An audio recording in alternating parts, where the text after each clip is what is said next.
नमः ॐ विष्णुपादाय कृष्णप्रेष्ठाय भूतले श्रीमते कृष्णबलरामस्वामिनिति नामिने श्रीलप्रभुपादशिष्येषु केवलं व्रजवासिनं वाडवंशावतंसं हंसं स्वन्तान्तकं नमः। श्री श्री राधा गोविंद पीठाधीश्वर जगत गुरु श्री कृष्ण बलराम स्वामी जी महाराज प्रभुपाद की जय हो। श्री श्री राधा गोविंद भगवान की जय हो। श्री वृंदावन धाम की जय हो। श्री वृंदावनेश्वरी राधा रानी की जय हो। जय जय श्री राधे श्याम।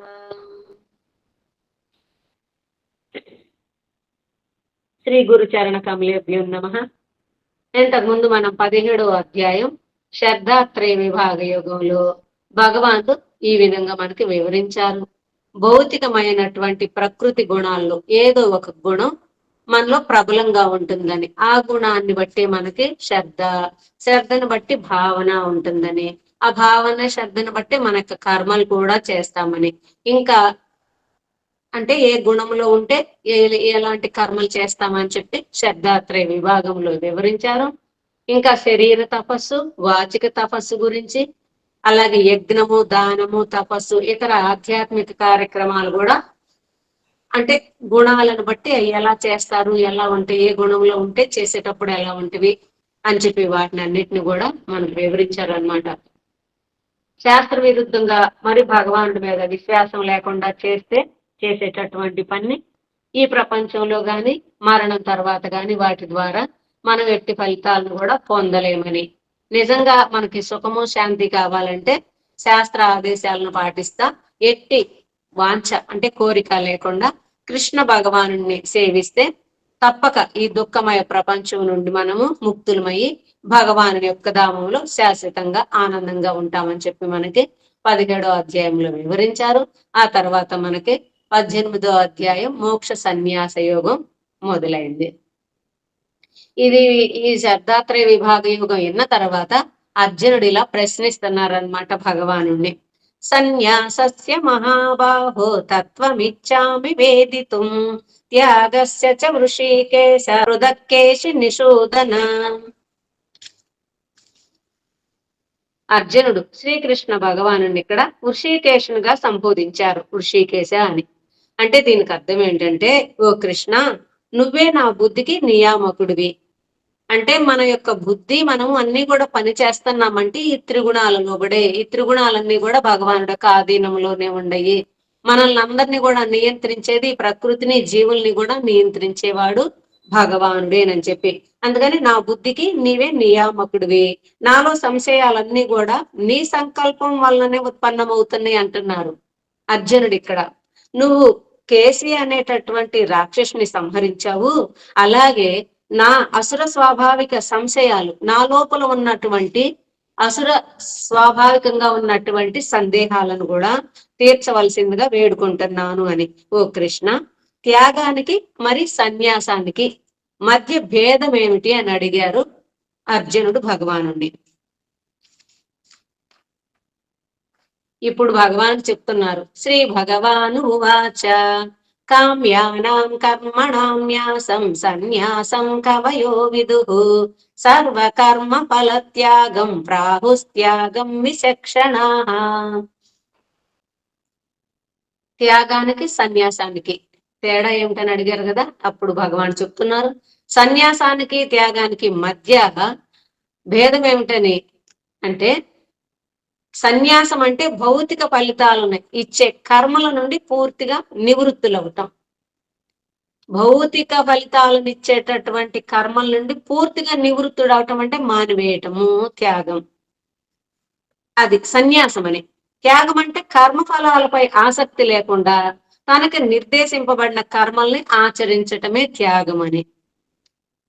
ఇంకొకసారి చెప్పుకుందాం. సన్యాసం అంటే భౌతిక ఫలితాలను ఇచ్చేటటువంటి కర్మల నుండి పూర్తిగా నివృత్తులవటం సన్యాసం. అంటే వారు ఏ పని చేసినా భగవానుడి కోసమే చేస్తారు. ఈ భౌతికమైనటువంటి కర్మలు చేసేటటువంటి కర్మ అదే, కానీ దాన్ని భగవానుడితోటి జోడించుకొని భగవానుడి సంతోషం కోసం చేసేదే సన్యాసము. త్యాగం అంటే కర్మ ఫలాలపై ఏ ఆసక్తి లేకుండా తనకు విధించబడినటువంటి కర్మల్ని చేయటము త్యాగము అని చెప్పి ఇక్కడ వివరిస్తున్నారు భగవానుడు. త్యాజ్యం దోషవదిత్యేకే కర్మ ప్రాహుర్మనీషిణః యజ్ఞదాన తపః కర్మ నత్యాజ్యమితి చాపరే. అంటే విఘ్నులైన వారు అంటే పండితులని. కొంతమంది అన్ని రకాల కర్మలు దోషంతో కూడుకుని ఉన్నవని అన్ని రకాల కర్మలను కూడా వదిలివేయాలంటున్నారు. ఏ కర్మ అయినా సరే ప్రతిదీ చేస్తే దానికి కర్మ ఫలం ఉంది, ఒక్కొక్క దానికి ఒక్కొక్క దోషం ఉంది కర్మలకు కూడా, అందుకని చెప్పి అన్ని కర్మలను కూడా వదిలివేయాలి అంటున్నారు పండితులైనటువంటి వారు. కానీ ఋషులు మునులు యజ్ఞము దానము తపస్సు ఎప్పుడు కూడా వదలకూడదని చెప్తున్నారు. వీటిని మనకు విధించబడినటువంటి వాటిని మనం ఆచరించాలి అని. సాంఖ్యతత్వవాదుల అభిప్రాయం ఏంటంటే యజ్ఞములో హింస ఉంటుంది, అది పాప కళంకితమైందని దాన్ని మొదటి నుండే వదిలేయాలంటున్నారు. పైన పండితులేమో అన్ని కర్మలు దోషంతో కూడుకుంటుంది అని అన్నారు. ఇక్కడ ఋషులు మునులు ఏమన్నా విధించబడినటువంటి కర్మలు మనం శాస్త్రములు చెప్పినటువంటి వాటిని వదలకుండా చెయ్యాలి అంటున్నారు. ఇక్కడ సాంఖ్యతత్వం అంటే భౌతిక పరంగా మొత్తం విశ్లేషణ చేయటం గాని, ఇటు ఆత్మ పరమాత్మల విశేషం చేయటం గాని, దీంట్లో రెండు రకాలైనటువంటి సాంఖ్యతత్వాలు ఉన్నాయి అన్నమాట. వీరేమంటున్నారు, యజ్ఞంలో హింస ఉంటుంది, అది పాప కళంకమైందని దాన్ని మొదటి నుండి వదిలేయాలి అంటున్నారు. అంటే హింస అంటే పశువుల్ని హింసని బలి చేయటము ఇలాంటివన్నీ కూడా ఉంటున్నాయి కదా యజ్ఞములు, అందుకని వాటిని కూడా వదిలివేయాలి అంటున్నారు. దీనికి మీమాంస తత్వవేత్తలు అంటున్నారు, యజ్ఞంలో హింస ఉన్నా అది వేదాల్లో చెప్పబడింది కాబట్టి దాన్ని చెయ్యాలి అంటున్నారు మీమాంసకులు. ఒకరు వదలాలి అంటున్నారు, ఒకరు చెయ్యాలి అంటున్నారు. కానీ నిజమైనటువంటి జ్ఞాన స్థితిలో ఉన్నటువంటి భక్తుల కోరిక ఏంటంటే, మీమాంసకులు, సాంఖ్యవాదులు, పండితులు, ఋషులు మునులు పైన చెప్పినవి. ఇక్కడ నిజమైనటువంటి భక్తుల కోరిక ఏంటంటే, భగవానుడి కోరిక ప్రకారం మన కర్మ ఫలితాలన్నింటినీ కూడా దేవాది దేవుడైన శ్రీకృష్ణ భగవానుడికి అర్పించడమే. ఏం చేసినా కూడా భగవానుడి సంతోషం కోసం చేయటమే నిజమైనటువంటి త్యాగము అని చెప్తున్నారు. అన్ని చెయ్యాలి, ప్రతి పని చెయ్యి, కానీ దాన్ని భగవానుడితో జోడించుకొని అది భగవానుడి సంతోషం కోసం చేయటమే అదే త్యాగము అని. మన సంతోషం కాకుండా భగవానుడి సంతోషం కోసం చేస్తే అదే త్యాగం అని. అలా కాకుండా కర్మ ఫలాలకు భయపడి కర్మను వదిలివేయటం అనేది అది త్యాగం కాదు అని చెప్తున్నారు భక్తుడు. నిశ్చయం శృణు మే తత్ర త్యాగే భరత సత్తమా త్యాగౌ హి పురుష వ్యాఘ్ర త్రివిధ సంప్రకీర్తితః. అంటే త్యాగము మరి సన్యాసానికి సంబంధించి శ్రీకృష్ణ భగవానుడు ఇచ్చట సత్వరజతమో గుణాలపై ఆధారపడి 3 విధాలైన త్యాగాలు ఉన్నవని చెప్తున్నారు. 3 గుణాలు ఉండట్టే ఈ 3 రకాలైనటువంటి త్యాగాలు ఉండేయని. యజ్ఞము, దానము, తపము ఇవి సత్వగుణంతో ఎట్టి ఫలితాన్ని ఆశించకుండా చేసినప్పుడు మనిషి యొక్క పాపపు అలవాట్లు, ఆలోచనలు అన్ని లోపల నుండి క్రమంగా తొలగింపబడతాయి అని. అంటే మనం చేసేటటువంటి యజ్ఞదాన తపస్సులకి ఫలితాన్ని ఆశించకుండా చేస్తే మన లోపల ఉన్నటువంటి పాప కర్మలన్నీ మెల్లిగా కూడా తొలగిపోబడతా ఉంటాయి. అది సత్వగుణములోది.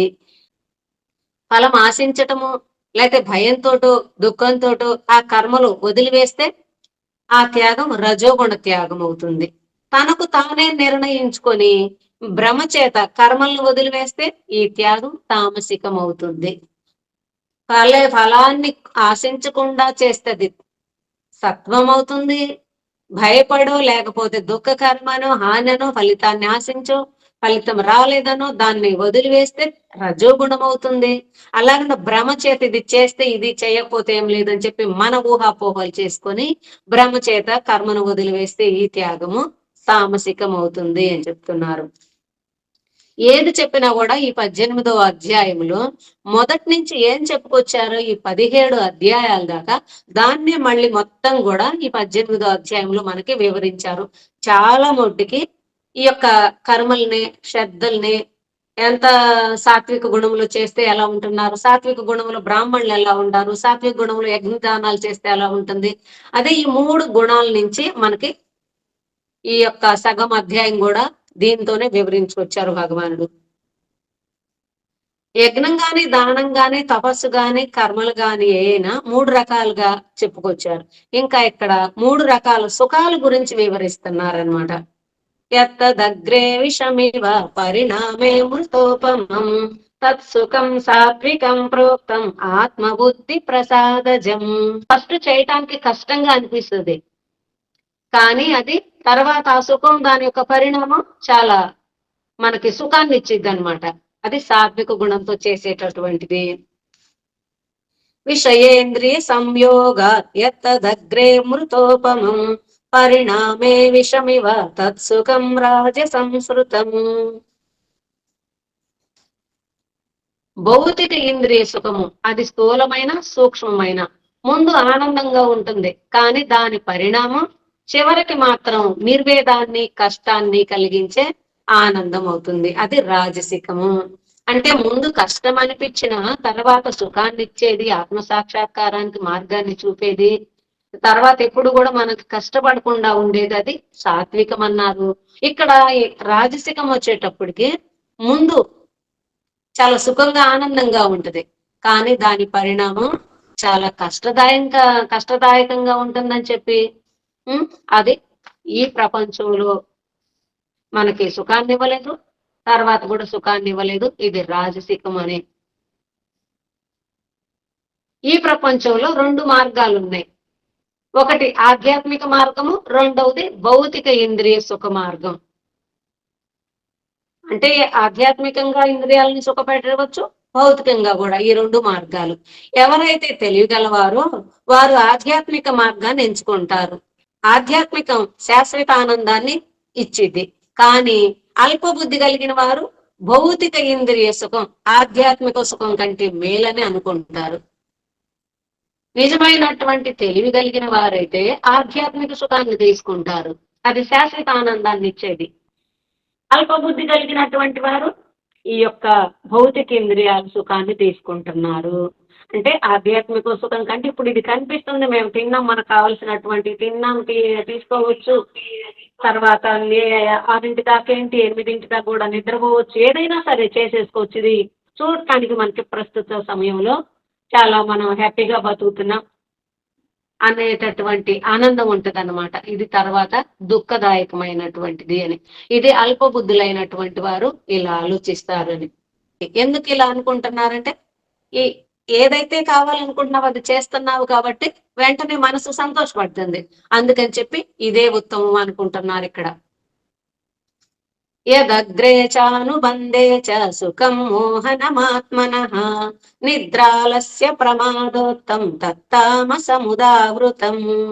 ఆత్మ సాక్షాత్కారానికి దూరమయ్యేది, మొదటి నుండి చివరి వరకు జీవిని భ్రాంతిలో ఉంచేది నిద్ర, మరి సోమరితనము, మోహంతో ఉత్పన్నమయ్యేదైనా సుఖము తామసిక సౌఖ్యం అని చెప్తున్నారు.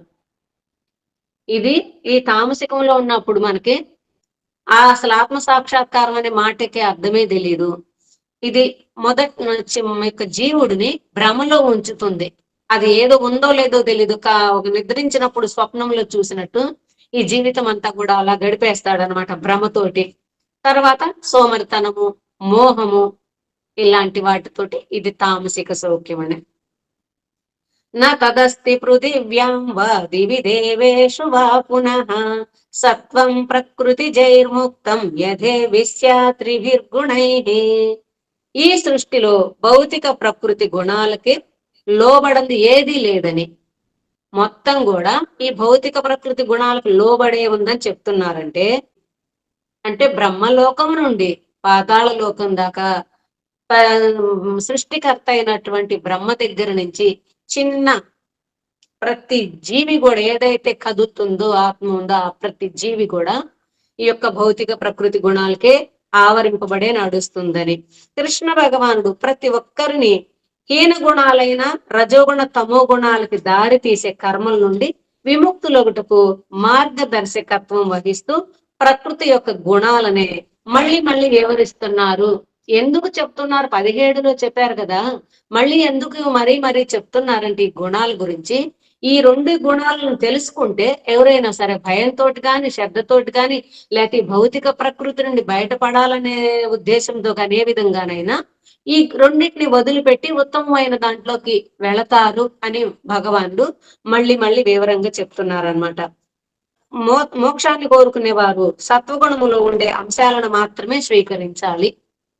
ఎప్పుడైతే మనం ఇక్కడ సుఖంగా ఉండాలి, తర్వాత కూడా సుఖంగా ఉండాలి, మోక్షాన్ని పొందాలనుకుంటామో అప్పుడు సత్వగుణంలో ఉండేటటువంటి మార్గాన్ని ఆచరించాలి. అందుకని ఈ మూడింటిని మళ్ళీ కూడా మనకి వివరిస్తున్నారు.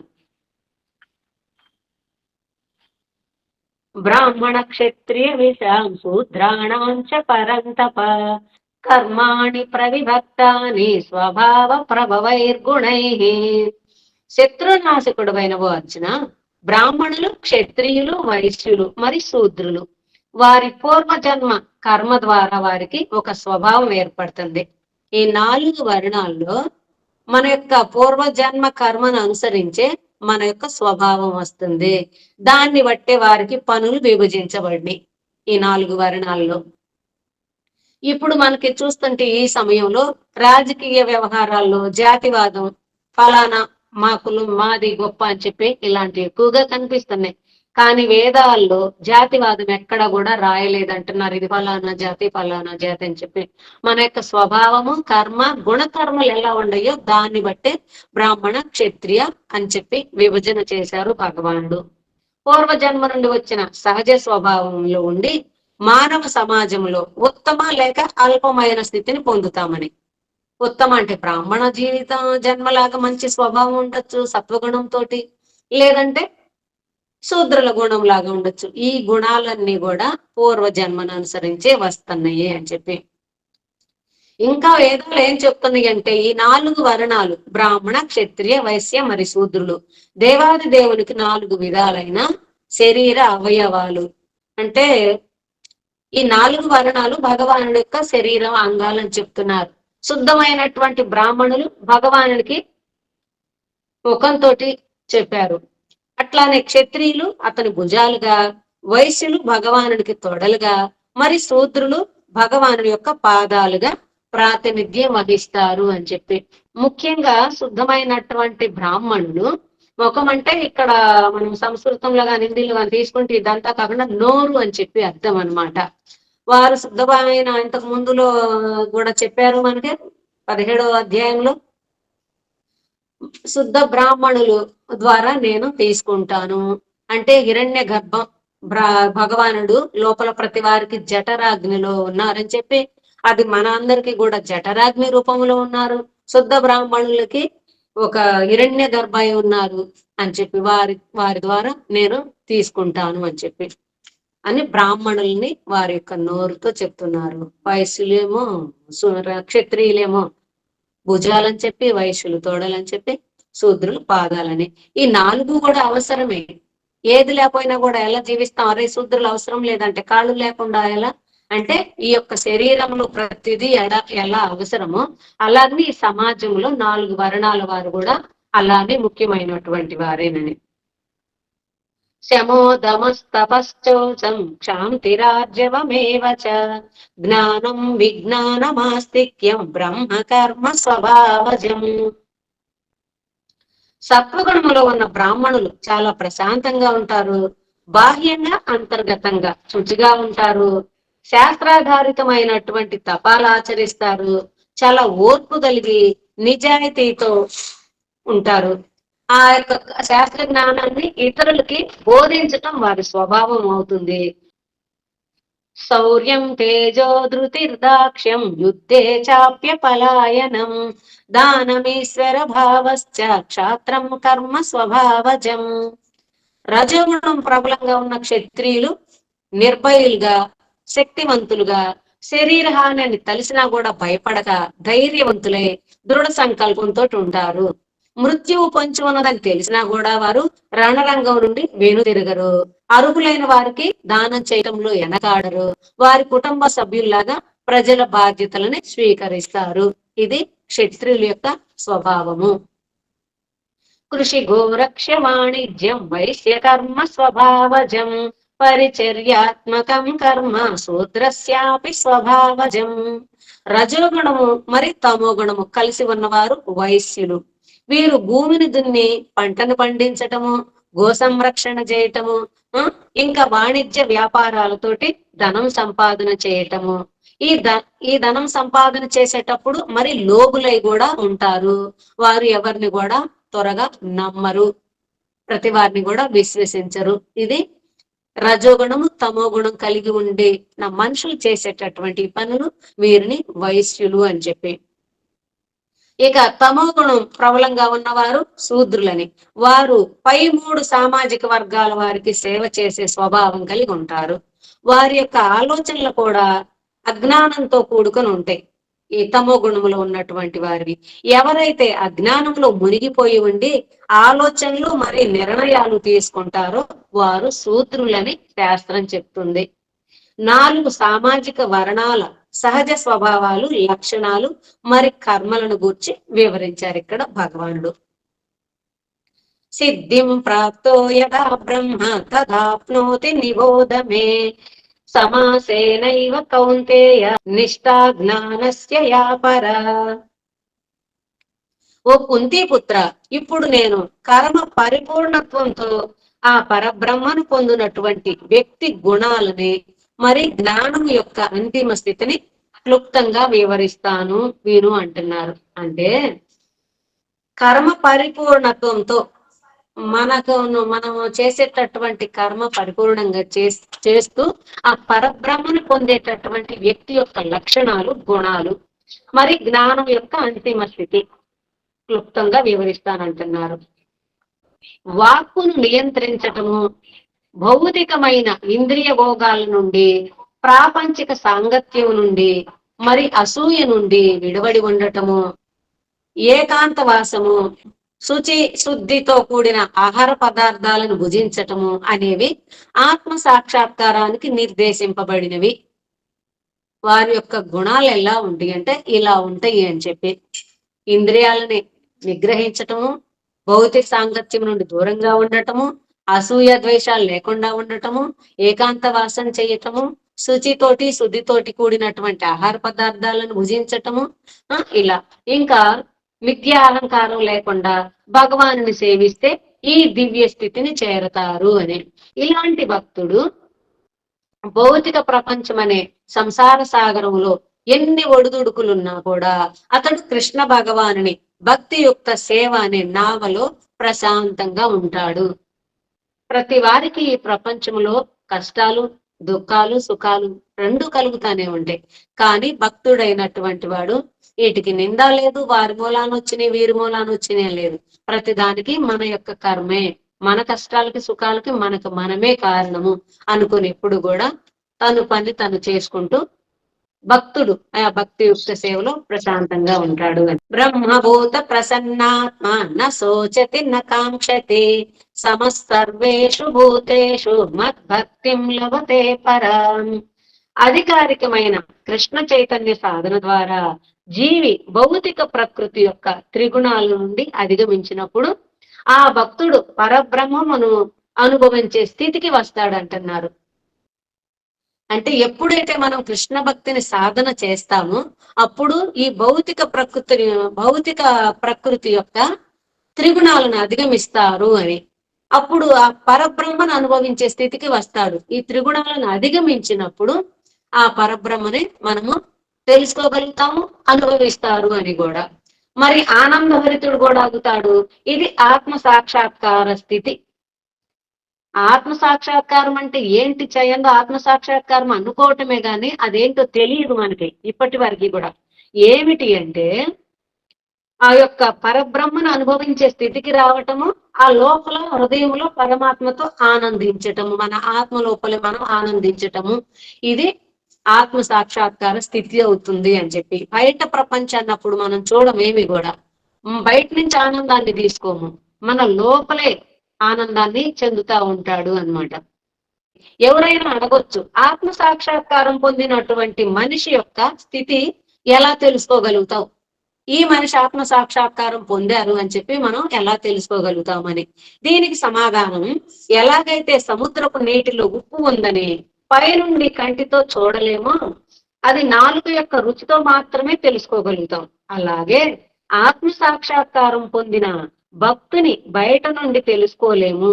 వారిని తెలుసుకోవాలంటే తర్కవాదంతో కాకుండా దృఢమైన శ్రద్ధ, హృదయపూర్వక ప్రేమ, మరి భగవన్నిష్ట కలిగి ఉండాలి. మనం కూడా ఆ స్థితిలో ఉంటేనే ఫలానా స్థితిలో ఉండాలని తెలుసుకోగలుగుతాం గాని, మనం ఆ స్థితిలో లేనప్పుడు ఆ స్థితిలో ఉన్నటువంటి వారిని ఎలా తెలుసుకుంటాం? అందుకని ఆత్మ సాక్షాత్కారం పొందిన మనిషి యొక్క ఈ స్థితిలో ఉన్నారని తెలుసుకోవటానికి మనం కూడా భగవాన్ పైన శ్రద్ధ, ప్రేమ, భగవన్నిష్ట కలిగి ఉన్నప్పుడు మనం కూడా ఆ స్థితిలో ఉంటేనే వారిని మనం తెలుసుకోగలుగుతాం అన్నమాట. ఈ శ్లోకంలో సమ అనే పదం ద్వారా ఏం చెప్తున్నారంటే భగవానుడు అందరినీ సమానంగా చూడడమే కాకుండా శుభ అశుభ వస్తువులను కూడా సమాన దృష్టితో పసిబాలునిలాగా చూస్తాడు అంటున్నారు. ఆ చిన్న పిల్లలకి ఇది శుభ వస్తువు అశుభ వస్తువు అని లేదు. వాడు ఏదైనా సరే తనకు వినియోగిస్తాడు. ఆ భావన ఎలా ఉందో పసిపిల్లల్ని, ఇలా భక్తుడైనటువంటి వాడు శుభ అశుభాలని కూడా ఎప్పుడు కూడా సమానంగానే చూస్తాడు అని. మచ్చిత్త సర్వ దుర్గాణి మత్ప్రసాదాతరిష్యసి అదచేత్వమహంకార నశ్రోష్యసి వినంక్ష్యసి. ఒక భక్తుడు నిరంతరము కృష్ణ భగవానుని కొరకే పనిచేస్తూ ఆయన్నే ధ్యానిస్తూ ఉంటే అతను ఈ భౌతిక ప్రపంచం యొక్క అపరిమితమైన సమస్యల నుండి ముక్తుడవుతాడు.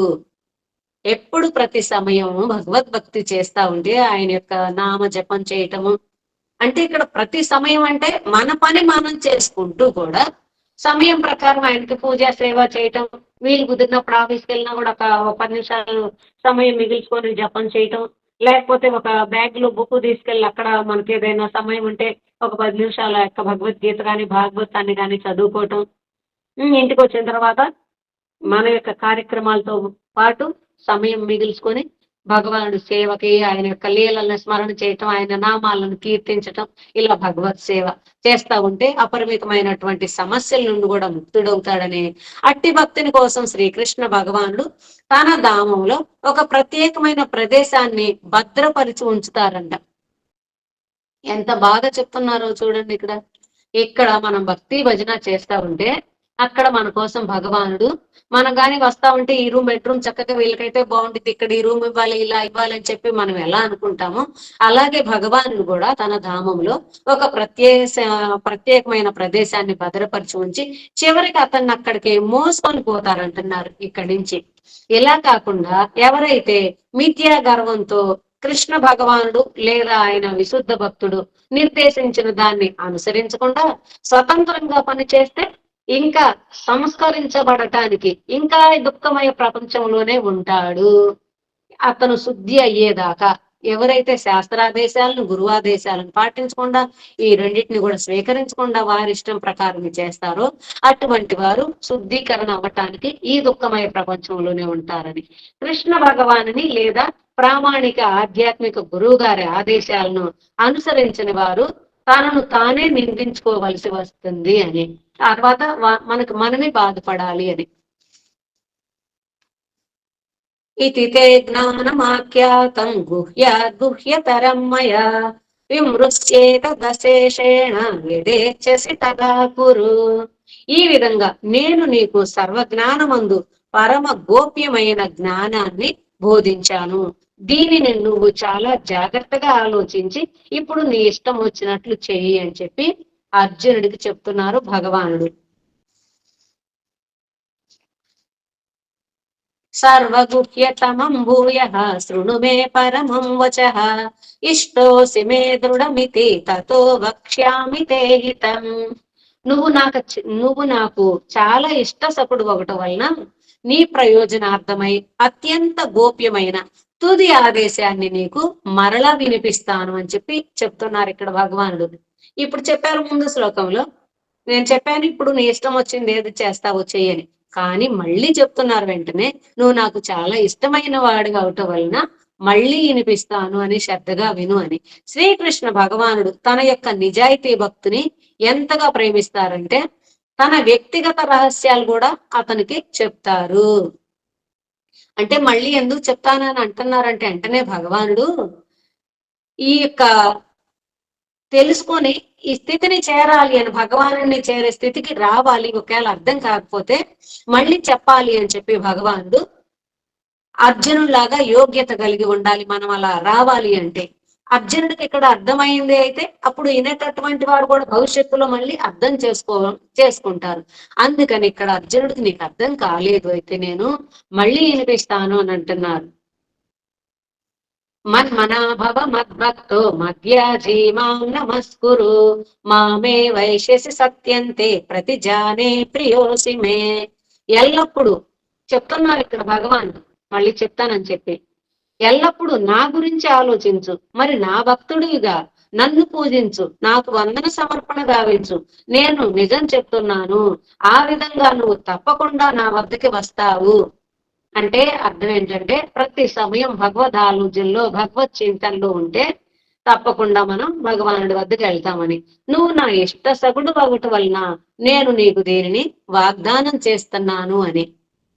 ఇక్కడ అర్జునుడికి చెప్తున్నారంటే అర్జునుడు ఆ ప్రతి సమయం అలా ఉంటే ఆయన దగ్గరికి వెళ్తారని చెప్తే, అంటే మనం కూడా అప్పుడు చెప్పారు 5000 సంవత్సరాలకు ముందు ఈ భగవద్గీతని, అప్పటికే కాదు ఇది ఇప్పటికీ కూడా మనం కూడా ఎవరైనా సరే ప్రతి సమయం వారి గురించి ఆలోచించటం, వారికి నమస్కరించటం, వారికి శరణాగతి పొందటం, ఇలా చేస్తే మనం తప్పకుండా వారి దగ్గరికి వెళ్తాము అని చెప్పి. సర్వధర్మాన్ పరిత్యజ్య మామేకం శరణం వ్రజ అహం త్వా సర్వ పాపేభ్యో మోక్షయిష్యామి మా శుచః. భక్తుడు భగవానుడి కోరిక ప్రకారం నడవటానికి భగవానుడు ఇంకా ఎలా చెప్తున్నారు, సర్వధార్మిక మార్గాల్ని విడిచిపెట్టు. ఫలానా చేయాలని లేదు. ఎన్ని ధార్మిక కార్యాలు ఉండా కూడా నీవన్నిటినీ వదిలిపెట్టి ఇది నా ధర్మం, ఇది నా కర్తవ్యము, లేకపోతే ఇది చేసిన తర్వాత ఇది చేయాలనేమి లేదు, నేను లేకుండా ఏది లేదు నీకు, ఈ సృష్టిలో నన్ను మించింది లేదు, నేను లేకుండా ఏదీ లేదు. అందుకని నువ్వు సంతోషపడాలి అంటే నీ యొక్క కర్మలన్నింటే నీ యొక్క ధార్మిక మార్గాలన్నింటినీ కూడా విడిచిపెట్టి కేవలం నన్ను మాత్రమే శరణు వేడు. నేను నిన్ను అన్ని పాపాల నుండి కూడా దాటిస్తాను, భయపడకు. నేను లేని ధర్మం ఏదీ లేదు. అది నేను లేకుండా ఏదైనా ధర్మం ఉంది అని అనుకుంటే అది ధర్మమే కాదని చెప్తున్నారు భగవానుడు. అంటే ఇప్పుడు దీనికి మనం ఇంకా తేలిగ్గా చెప్పుకోవాలంటే, ఒక వృక్షానికి వేర్ల దగ్గర మొదట్లో నీళ్లు పోస్తే ఆ వృక్షం అంతా కూడా ఎలా వికసించి ఉంటుందో, కొమ్మలు రెమ్మలు అన్ని కూడా, లేదు వృక్షానికి మొదట్లో నీరు పోయకుండా మేము అన్ని కూడా ఉండే కదా ముందల పైనుంచి చల్లుకొస్తాం కొమ్మల మీద రెమ్మల మీద అంటే అది వడలిపోయి ఎండిపోయింది కొన్ని రోజులకి, వృక్షానికి మొదట్లో నీరు పోయలేదైతే. అలాగే నా ధర్మం ఇది, ఫలానా దేవి దేవతలు అందరూ సమానమేనని చెప్పి మేము వారికి చేస్తాం వీరికి చేస్తాం, అయ్యో చాలా రోజుల నుంచి మొదటి నుంచి ఉన్నాయి కదా, మరి మన దగ్గర ఈ ఫోటోలు కానీ మనం వీరికి ఎప్పుడు ఇంతకుముందు ఈ భగవానుడికి పూజ సేవ చేస్తున్నాము, ఇప్పుడు కృష్ణ భజనలోకి వచ్చాం కదా, ఇప్పుడు వారికి చేయకపోతే బాగోదేమో, ఇది తీస్తే బాగోదేమో, ఈ ఫోటో తీయకూడదేమో ఇక్కడి నుంచి అని చెప్పి ఇలాంటి చాలా సమస్యలన్నీ కూడా ఉండే కొత్తగా దీంట్లోకి వచ్చినటువంటి వారికి భగవాన్ చెప్తున్నారు, నీకు ఏ సమస్య లేదు, అన్ని మార్గాలని, అంటే ధార్మిక మార్గాలంటే చిన్నవి భక్తి కంటే ముందు ఉన్నటువంటివి, వాటినన్నిటిని కూడా విడిచిపెట్టి నన్ను శరణు వేడితే నీవు అన్ని పాపాల నుంచి కూడా బయటపడతావు అని, నన్ను చేరతావు. ఇదం తుతేనా తపస్కాయ నా భక్తాయ కదాచన నచ శుశ్రూషవే వాచ్యం నచ మామ్యోభ్యసూయతే.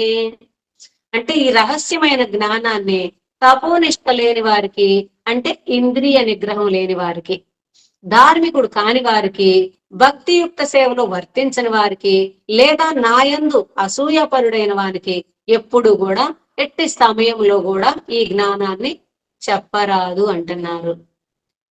ఇది ఫస్ట్ మనం అలా వారని దీని మీద వారికి నిష్ట లేదు లేకపోతే విశ్వాసం లేదని మనకి మొదటిసారి తెలియదు.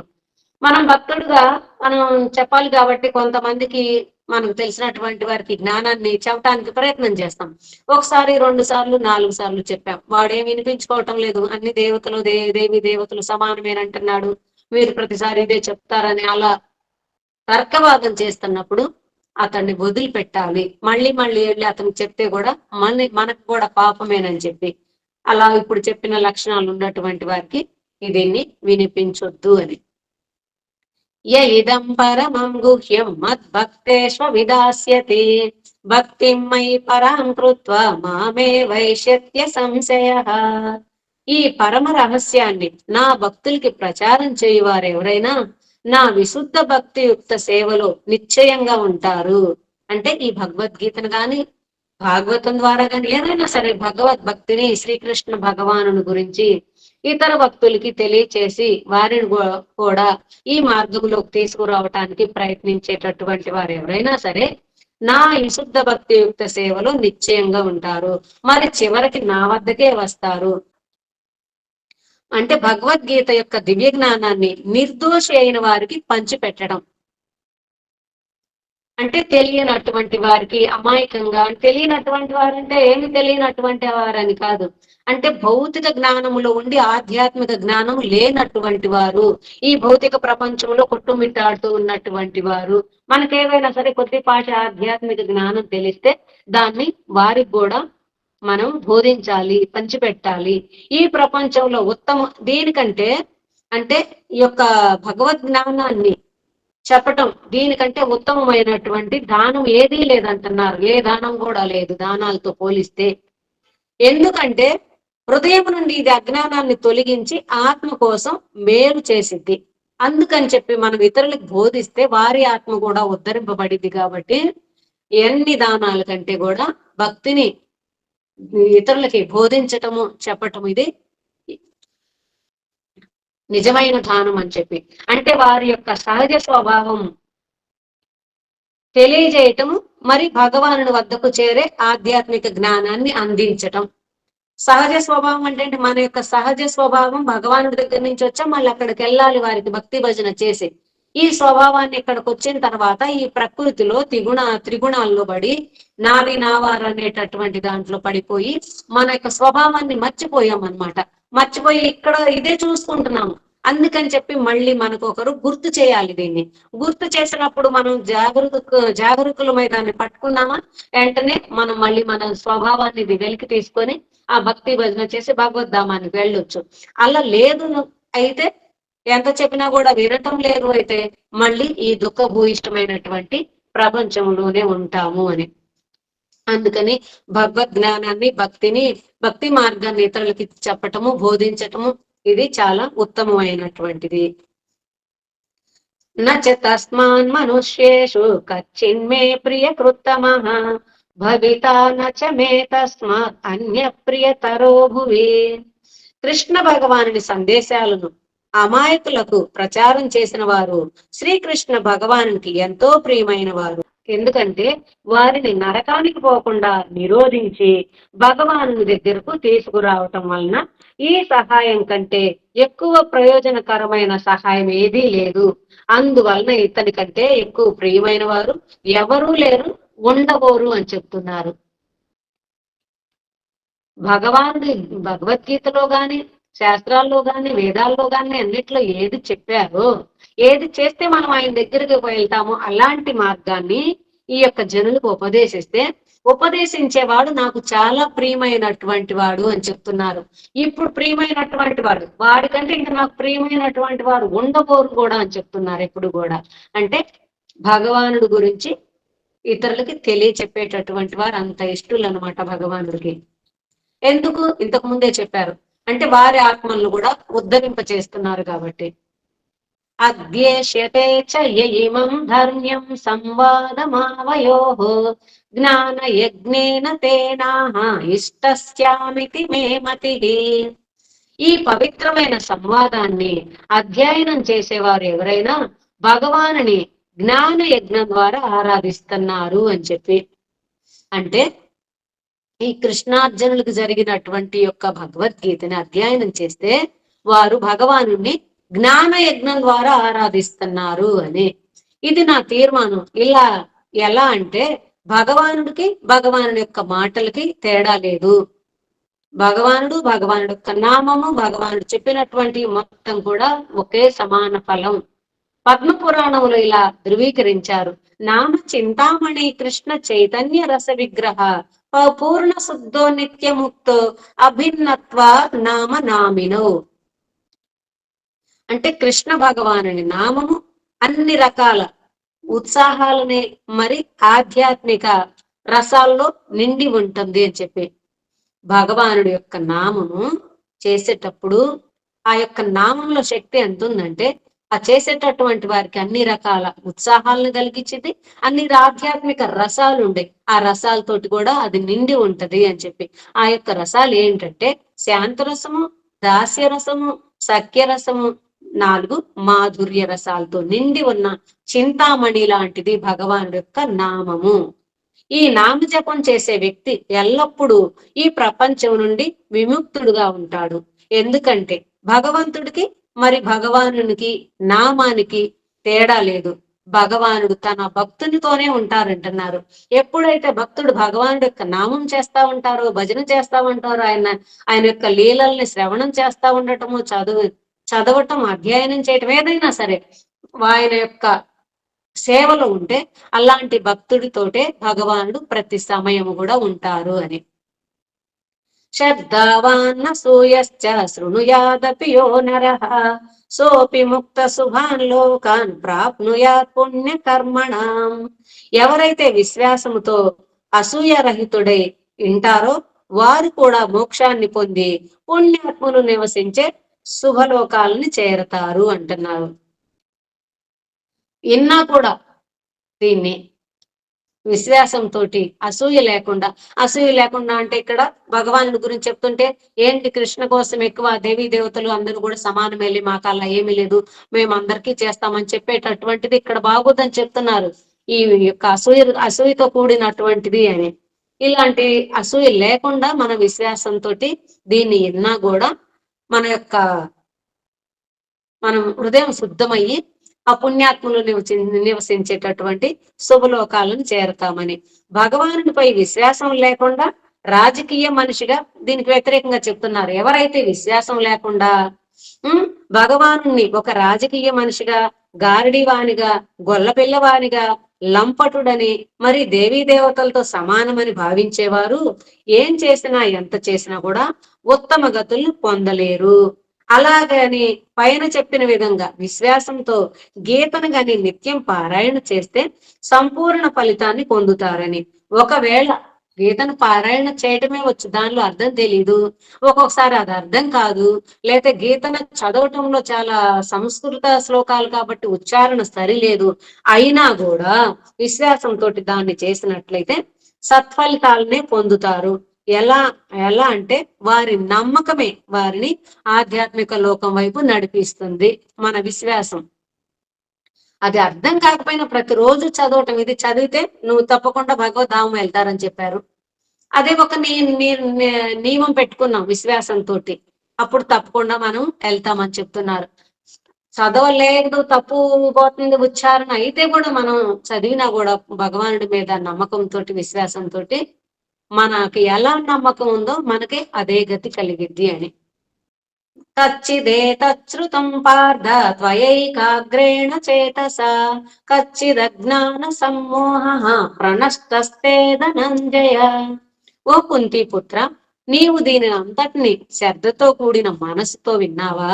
ఓ ధనంజయ, అజ్ఞాన జనితమైనటువంటి నీ భ్రాంతి నశించిందా అని అడుగుతున్నారు భగవానుడు. ఇప్పుడు దాకా చెప్పిన అటువంటి మొత్తాన్ని కూడా ఈయన భ్రమలో ఉన్నారు కదా, భ్రాంతితోటి నేను నేను వీరిని చంపలేను, వారిని చంపలేను, ఇదేమిటి అని చెప్పి ఇప్పుడు ఇంత చెప్పి అడుగుతున్నారు. నీ భ్రమ పోయిందా? ఈ భ్రమ ఎక్కడి నుంచి వచ్చింది? అజ్ఞానంతో తొలగిందా అని చెప్పి ఇప్పుడు అడుగుతున్నారు. ఎందుకు అడుగుతున్నారంటే ఒకవేళ అర్థం కాలేదు అయితే మళ్ళీ చెప్తాను నీ జ్ఞానాన్ని వృద్ధి చేయటానికి, మరలా దానిని చెప్తానని అర్థం. నిజమైన శిష్యులు వారి గురువు గారు ఇంతకు ముందు చెప్పిన విషయాలని తిరిగి రెండవసారి చెప్పటానికి అవసరం ఇవ్వరు అంటున్నారు. అంటే శరణాగతి అయినటువంటి భక్తుడికి గురువు గారు ఒకసారి చెప్పంగానే అది అర్థమైపోయింది. ఇంక జీవితకాలం కూడా అది గుర్తుండిద్ది. రెండోసారి అడగటానికి వారు చెప్పటానికి కూడా అవసరం ఇవ్వరు. అలాగే అర్జునుడు కూడా ఇక్కడ అలాంటి యోగ్యుడైనటువంటి శిష్యుడు భగవానుడికి ఎందుకు ఇలా అడుగుతున్నారంటే ఇక్కడ మనలాంటి వారందరి కోసం.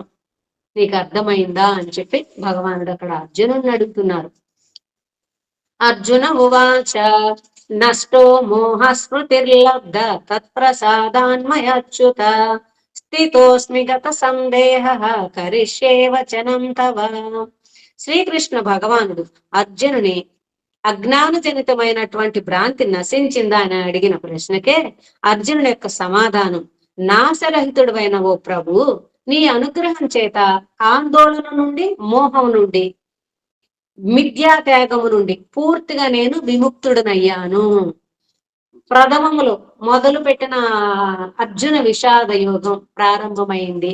విషాదంతో, ఆ విషాదం ఎక్కడి నుంచి వచ్చింది? మోహంతో, భ్రాంతితోటి, అజ్ఞానంతో.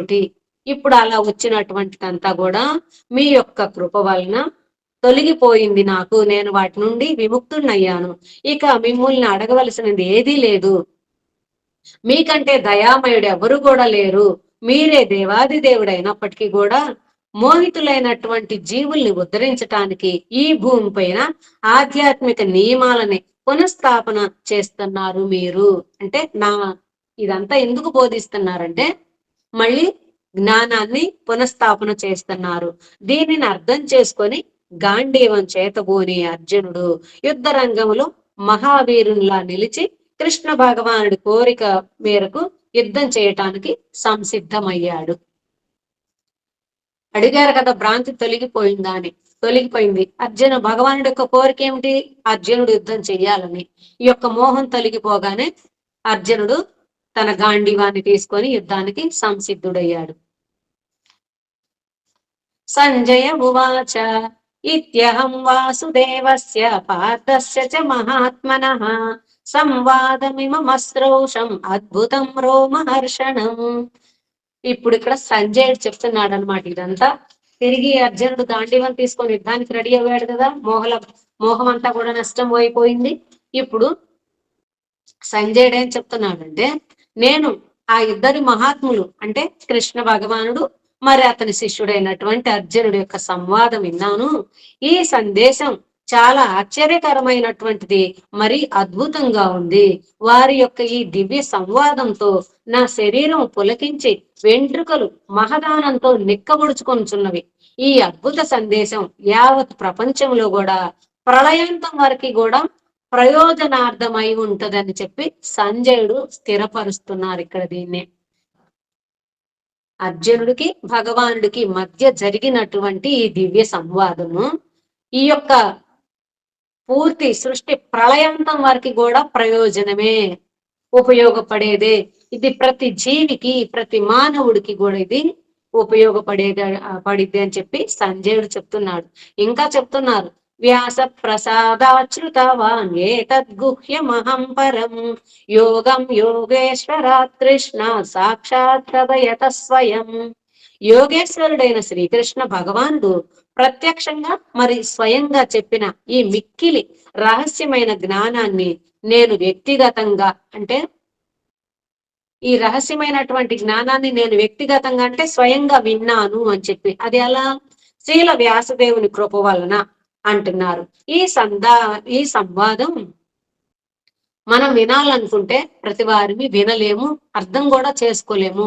అది వినాలన్నా, అది మనకు అర్థం కావాలన్నా దానికి మొదట మెట్టు ఏమిటి అంటే ఆత్మ సాక్షాత్కారం పొందినటువంటి మహాత్ముని యొక్క అనుగ్రహం అవసరం అంటున్నారు.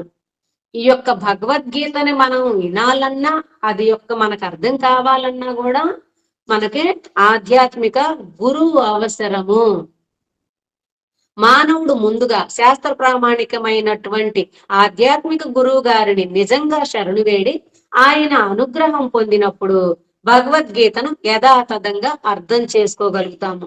అలా కాకుండా నాకు చదువచ్చు అనుకొని భగవద్గీతని ఎన్నిసార్లు చదివినా దాని సారాన్ని అర్థం చేసుకోలేము. అది అర్థం కూడా కాదు.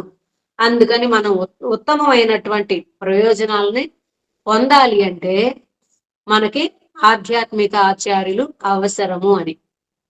వారి ద్వారానే మనం జ్ఞానాన్ని సరిగా అర్థం చేసుకోగలుగుతాము, పొందగలుగుతాము అని. రాజన్ సంసృత్య సంవాదమిమం అద్భుతం కేశవార్జునయో పుణ్యం హృష్యామి చ ముహుర్ముహు. కృష్ణ భగవానునికి మరి అర్జునునికి మధ్య జరిగినటువంటి ఈ పవిత్రమైన సంవాదం నేను మరల స్మరిస్తున్నాను, అంటే నేను మరల గుర్తు తెచ్చుకుంటున్నాను అని చెప్పి, నేను ప్రతి క్షణం పులకాంకితుడినవుతున్నాను, మరి ఆనందంతో మునిగిపోతున్నాను అని చెప్పి ధృతరాష్ట్ర మహారాజుకి మరలా చెప్తున్నారు ఈ విషయాన్ని. తత్య సంసృత్య రూపమత్యద్భుతం హరే విస్మయో మే మహాన్ రాజన్ హృష్యామి చ పునః పునః. ఇక్కడ సంజయుడికి శ్రీకృష్ణ భగవానుని విశ్వరూపం దర్శించటంతో కలిగిన విస్మయ సంభ్రమాశ్చర్యాలనే మరీ నొక్కి చెప్తున్నారు. సంజయుడు ఇక్కడ భగవానుడు అర్జునుడికి చూపించారు కదా విశ్వరూపాన్ని. ఈయన ఇక్కడ హస్తినాపురంలో ఉండి కూడా ఆ రాజమహల్లో ఆ విశ్వరూపాన్ని దర్శించారు. దాన్ని దర్శించటంతో ఆయనకి కలిగినటువంటి ఆ ఆనందాన్ని, ఆశ్చర్యాన్ని మరీ చెప్తున్నారనమాట. సంజయుడు నిజాయితీ గల భక్తుడు కావటం వలన ఆయన చాలా దూరం నుండి భగవానుని దర్శనము మరి మాటలను కూడా విన్నారు. అలాగే మానవుడు శుద్ధ భక్తుడుగా మారితే భగవాను దర్శనము మరి ఆయన యొక్క మాటలు హృదయం నుండి తప్పక వింటారు అంటున్నారు. ఎలా అయితే సంజయుడు ఇక్కడ ఉండి కూడా వారి యొక్క వ్యాస మహర్షి అనుగ్రహం వలన భగవాను అక్కడ విశ్వరూపాన్ని దర్శించారు, అక్కడ జరుగుతున్నటువంటి సంభాషణను కూడా విన్నారు. అలాగే మానవుడు కూడా శుద్ధ ఆధ్యాత్మిక గురువుని శరణాగతి ఉంది ఆ ప్రకారంగా నడిచినట్లయితే శుద్ధ భక్తుడైనప్పుడు తన యొక్క హృదయం నుండే ఆయన్ని దర్శిస్తారు, వారి మాటలు కూడా లోపల నుంచే వింటారు అని చెప్పి. దేవాది దేవుడు తన భక్తుడైన అర్జునునికి రథసారథి అయిన శ్రీకృష్ణ భగవానుని విశ్వరూపాన్ని దర్శించటం వలన విజయం పాండవులకే తథ్యమనే సత్యాన్ని సంజయుడు తెలుసుకున్నాడు. ఇక్కడ గట్టిగా చెప్తే ఇక్కడ తన యొక్క సేవకుడు సంజయుడు ధృతరాష్ట్రుడికి ఇష్టం లేదు పాండవులు విజయం సాధిస్తారనే మాట వినటం కూడా ఇష్టం లేదు. అందుకని ఇక్కడ సంజయుడు ఎలా చెప్తున్నారంటే సున్నితంగా ఏమని అంటే దేవాది దేవుడు తన భక్తుడైన అర్జునుడికి రథసారథి అవటం వలన శ్రీకృష్ణ భగవానుని విశ్వరూపాన్ని దర్శించటం వలన విజయం పాండవులకే తథ్యమని, పాండవులకే విజయం వచ్చినప్పుడు కౌరవులకి అపజయమేననే మాట ఇక్కడ స్ఫురింపజేస్తుందని. సంజయుడు అంటే ఇది పాండవులకి విజయమైన అనేటటువంటి విషయాన్ని సంజయుడు తెలుసుకున్నాడు. ఇంకా చెప్తున్నాడు ఎక్కడెక్కడ ఈ పురుషులు ఇద్దరు ఉంటారు అంటే ఇక్కడ మనకి భగవద్గీతలో చెప్పారు ఎత్ర యోగేశ్వర కృష్ణుడు ఎత్ర పార్థో ధనుర్ధర అని చెప్పారు. అంటే కృష్ణుడు అర్జునుడు ఎక్కడ ఉంటారో అక్కడ విజయము, నీతి, అదృష్టము, లక్ష్మి అన్ని కూడా విజయము అన్ని ఉంటాయి అని. ఇప్పుడు ఇక్కడ అర్జునుడు భగవానుడికి శుద్ధ భక్తుడు, యోగ్యుడైనటువంటి భక్తుడు. అందుకని ఇక్కడ మనం ఏం అర్థం తీసుకోవాలంటే ఎక్కడైతే భగవానుడి యొక్క శుద్ధ భక్తుడు ఉంటారో అక్కడ తప్పక అదృష్ట దేవత అయినటువంటి లక్ష్మి, తర్వాత విజయము, అదృష్టము, శాంతి అన్ని కూడా అక్కడ తప్పకుండా ఉంటాయి అని చెప్పి ఇది నా అభిప్రాయము అని ఈ ముగింపు వాక్యాలతోటి సంజయుడు విన్నవించారు. ఈ భగవద్గీతలో చివరిగా భగవద్గీత యొక్క ప్రధాన తీర్మానం ఏంటంటే మానవుడు తన శరీరము, మనసు, మాటలతోటి ఆధ్యాత్మిక గురుని శరణాగతి పొంది కృష్ణుని తన దేవాది దేవునిగా స్వీకరించాలి. ఇందులోనే శాశ్వత ఆనందము, మరి విజయ రహస్యము, మరి వైకుంఠం వెళ్ళటానికి మార్గము అన్ని ఉండయి అని చెప్పి ఇంతకి అర్థం ఏమిటంటే పూర్తి భగవద్గీతకి సారం ఏం చెప్తున్నారంటే ప్రధానంగా మానవుడు తన శరీరంతో, మనసుతోటి, మాటలతోటి ప్రతి విధంగా అన్ని విధాల కూడా తన ఆధ్యాత్మిక గురువుని శరణాగతి పొంది కృష్ణుడే దేవాది దేవుడని ఆయననే తను శరణాగతి పొంది ఆయనకి సేవ చేసినప్పుడు శాశ్వత ఆనందాన్ని పొందుతారు, తర్వాత వైకుంఠ ధామానికి వెళ్తారు. ఇదే విజయ రహస్యము అని చెప్పి ఈ విధంగా శ్రీమద్ భగవద్గీతాసూపనిషత్సు బ్రహ్మ విద్యాయాం యోగ శాస్త్రే శ్రీ కృష్ణార్జున సంవాదం అనేటటువంటి దాన్ని వ్రజవాసి భాష్యంతో మోక్ష సన్యాసం అనే 18వ అధ్యాయాన్ని సంపూర్ణం చేశారు. శ్రీ పూజ్యపాద్ మహామండలేశ్వర్ రాధా గోవింద పీఠాధీశ్వర్ జగద్గురు శ్రీకృష్ణ బలరామ స్వామిజీ వారి భాష్యంతో ఈ యొక్క 18వ అధ్యాయం సంపూర్ణమైంది. హరి ఓం తత్సత్. కృష్ణ అర్పణమస్తు. జై శ్రీరాధే.